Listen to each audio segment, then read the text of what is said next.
Nimeisoma hotuba ya Mheshimiwa Waziri Mkuu, kurasa zote 122. Sijaona kwenye ukurasa wowote, sijaona kwenye aya yoyote, sijaona kwenye sentensi yoyote kuhusu katiba mpya, tume huru ya uchaguzi na mageuzi ya kisiasa nchini kwetu. Hatua hii ya hotuba ya Waziri Mkuu kukaa kimya juu ya jambo hili muhimu sana, sisi tunaipa tafsiri kubwa sana, na hitimisho ninalolijenga mimi mpaka nitapokuwa proved wrong wakati ujao, hii inanipa ishara kwamba serikali imeipuuza, haipi uzito na haitaki ajenda ya katiba mpya. Huo ndio msimamo wangu. Sasa mimi nataka kutoa ujumbe kwa serikali na kwa Chama cha Mapinduzi. Natoa ujumbe wa kwanza, Watanzania si wajinga, wanaelewa hali halisi ya kisiasa ya nchi yetu, na wanajua bila katiba mpya, bila tume huru ya uchaguzi na bila mageuzi ya kisiasa ndani ya nchi yetu. Taarifa, Mheshimiwa Mwenyekiti. Mheshimiwa Mwenyekiti, taarifa. Mheshimiwa Ado, kuna taarifa. Mheshimiwa Esther Bulaya. Mheshimiwa, na shukuru tu kwa mchango wake Mheshimiwa Ado, mdogo wangu, na mimi nilikaa sana hapo. Naomba nikupe taarifa kwamba kwenye ilani ya Chama cha Mapinduzi chini ya mwenyekiti Daktari Samia Suluhu Hassan, tumedhamiria ndani ya miaka hii mitano ya awamu ya 6 Watanzania watapata katiba mpya. Na ukimwangalia anavyozungumzia swala la katiba mpya, amemaanisha, ndio maana kwenye ilani ya chama chetu tumeiweka. Naomba nikupe hiyo taarifa.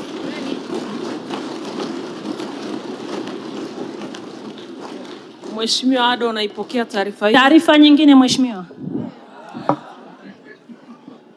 Mheshimiwa Mwenyekiti, taarifa ya Mheshimiwa Bulaya siipokei, na siipokei kupitia hoja yangu namba 2 ambayo nilikuwa naelekea kuitaja.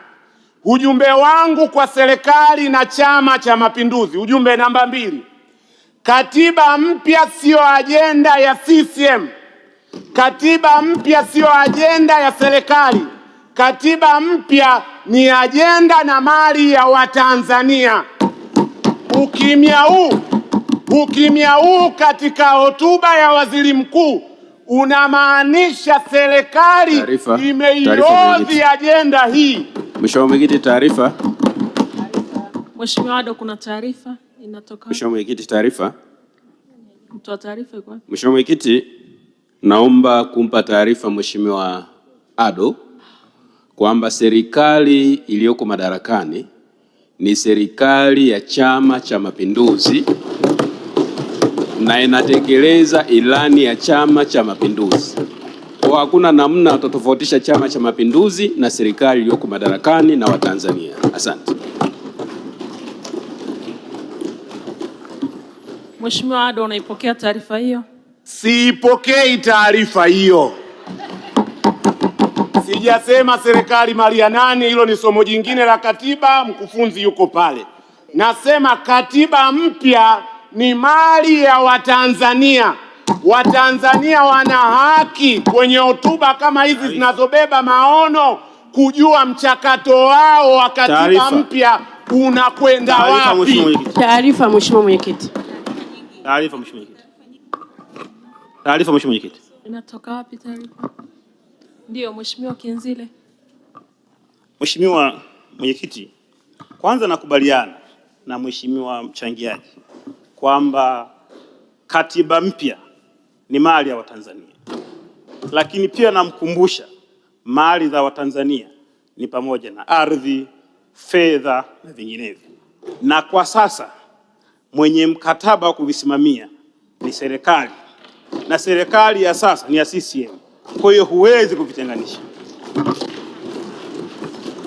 Mheshimiwa Ado, unaipokea taarifa hiyo? Siipokei taarifa hiyo, na kwa sababu na kwa sababu naona nakuhamishwa hapa gari na sanasa, niache ajenda hiyo, ujumbe umefika.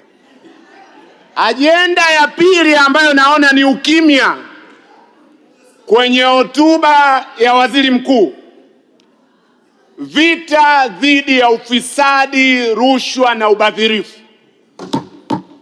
Sijaona kama imepewa kishindo kinachostahili. Mimi ninaamini Sokoine angefufuka leo, wala nisingepata shida kujua ajenda yake namba moja ingekuwa ni ajenda gani. Ninafahamu. Mwenyekiti, taarifa. Taarifa mwenyekiti. Mheshimiwa Mwenyekiti, niko hapa taarifa. Mheshimiwa Mwenyekiti, ningependa kumpa taarifa Ado kwamba unapozungumzia mtu ambaye tumemthibitisha kwenye bunge hili kwa kinywa chake, kwa vitendo, kuzungumzia masuala ya ufisadi na kukemea ubadhirifu na kukemea uzembe, ni Waziri Mkuu Daktari Mwigulu Nchemba. Na kwenye hotuba yake Mheshimiwa Waziri Mkuu amesema serikali ya awamu ya 6 chini yake yeye kama msimamizi mkuu wa serikali atahakikisha wazembe, wabadhirifu watachukuliwa hatua na wananchi wa Tanzania waweze kupata maendeleo. Inawezekana mdogo wangu leo alikuwa hajajiandaa kuchangia. Mheshimiwa Ado, unaipokea taarifa hiyo? Siipokei taarifa hiyo. Mimi ninafahamu rejea ya uchambuzi, ni hotuba ya waziri mkuu. Ninaweza kukueleza waziri mkuu wapi amezungumzia juu ya rushwa na ufisadi. Alizungumzia ripoti ya CAG na commitment ya serikali. Kwa maoni yangu mimi, waziri mkuu hajatoa uzito unaostahili kwenye hotuba yake kwa ajenda ya rushwa na ufisadi. Na uniruhusu nitoe mfano tu, nimepigwa breki sana hapa mwenyekiti. Mheshimiwa Ado, kuna taarifa. Kanuni zetu zinaruhusu. Kuna taarifa, naomba uipokee. Mheshimiwa mwenyekiti, naomba nimpe taarifa mzungumzaji rafiki yangu Ado. Nadhani atakuwa hajaisoma vizuri hotuba ya waziri mkuu. Ukisoma hotuba ya waziri mkuu, Mheshimiwa mwenyekiti, kwenye eneo lote alilozungumzia utekelezaji wa shughuli za serikali, ameeleza kuhusu vita dhidi ya rushwa na ufisadi kwa ujumla, lakini ameeleza kwenye maeneo mahususi. Alipozungumza kuhusu ripoti ya CAG, Mheshimiwa Waziri Mkuu amesema. Alipozungumza kuhusu kasi ya kuongeza ukusanyaji wa mapato, amesema kuhusu kuzia kwa kuja kwa mapato.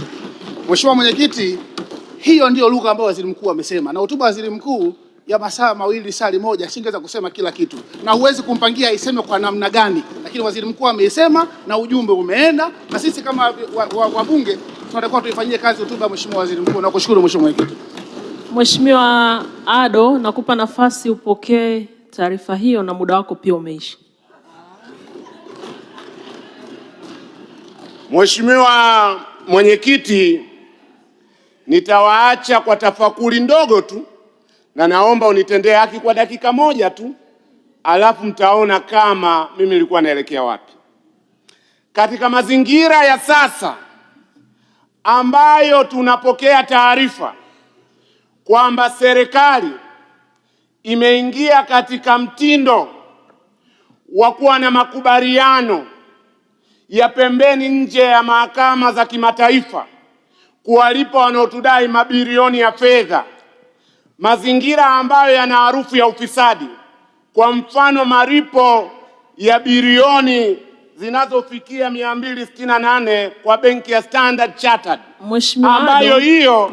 Mheshimiwa Ado, muda wako ulishaisha. Kwa hiyo kuhusu taarifa na muda, mimi ninavyoyaona mazingira ya ufisadi nchini, sijaridhika na uzito ambao waziri mkuu ameuweka kwenye hotuba yake kwa ajenda ya ufisadi. Mengine tutachangia kwa maandishi.